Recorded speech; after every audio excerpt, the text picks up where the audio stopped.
All right, boredom is feared by everyone from adults in the workplace to kids who are home on their summer break.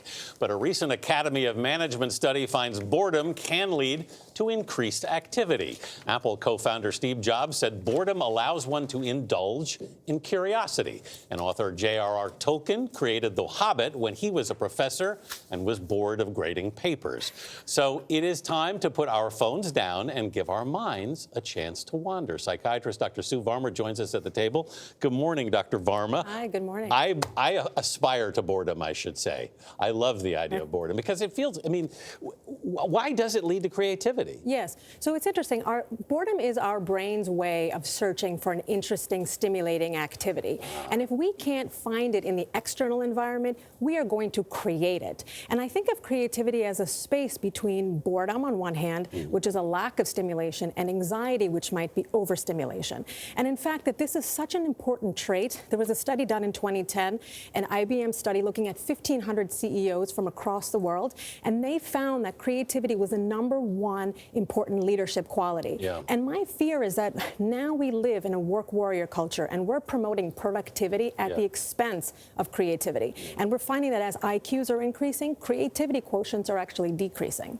Boredom has such a negative connotation. I mean, are we using the right word for what you're talking about here? No, we're not using the right word. Boredom is absolutely necessary. You know, there's a part of our brain called the default mode network. And even though it's not actively engaged when we're doing like goal-directed activities, it's on all the time. Like, you ever wake up from sleep and say, aha, like I now have the solution to my problem. We think our brains are off. Our brains are never off. You know, show me the off button. Isn't that rest or relaxation?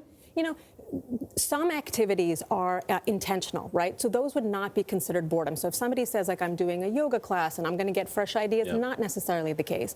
Boredom is what happens, you know, you might be literally doing something routine, repetitive, take the same walk home, swimming laps, and you'll find that we need both convergent thinking and divergent thinking. Divergent thinking allows us all possibilities, and that can only happen during routine activities. If you're on public transportation in this country, if you're online in this country, 9 out of 10 people are like this on their phone. Absolutely, right? yes. Is the smartphone the enemy of boredom? It really is, because, you know, anytime anybody gets up to go to the bathroom at the dinner table, we're all checking our phones, thinking that there's some great answer happening there. And the person going to the bathroom usually takes their phone. Exactly. Exactly. Gross. Yes, we'll say. Everybody gets upset waiting online for them. So you're basically saying we should plan downtime. Absolutely. Plan boredom, in Absolutely, yes. And, you know, it's really important to not have every minute of your day structured. You know, bosses don't realize this. They think that, like, if you can account for your time, then magical things are happening, and that's not the case.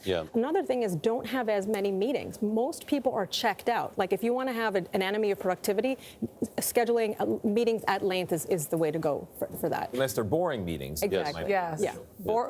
That's a different kind of boredom. So embracing boredom is a good thing. Yes. And getting addicted, you know, when you're talking about smartphones, what's happening is our brain is flooded with dopamine, and then we end up becoming desensitized, needing more and more stimulation to get us away from that boredom. Yeah, your brain in that moment isn't really allowed to wander in the same kind of way when you're just sort of letting your mind float. Exactly. Yeah, it's distracted but unsatisfied. Exactly. I aspire to boredom as well, Anthony. Yeah. That's a hard thing for me, but I'll work on it. Okay, work on it. Dr. Sue Varma, thank you very much for being here. We appreciate it.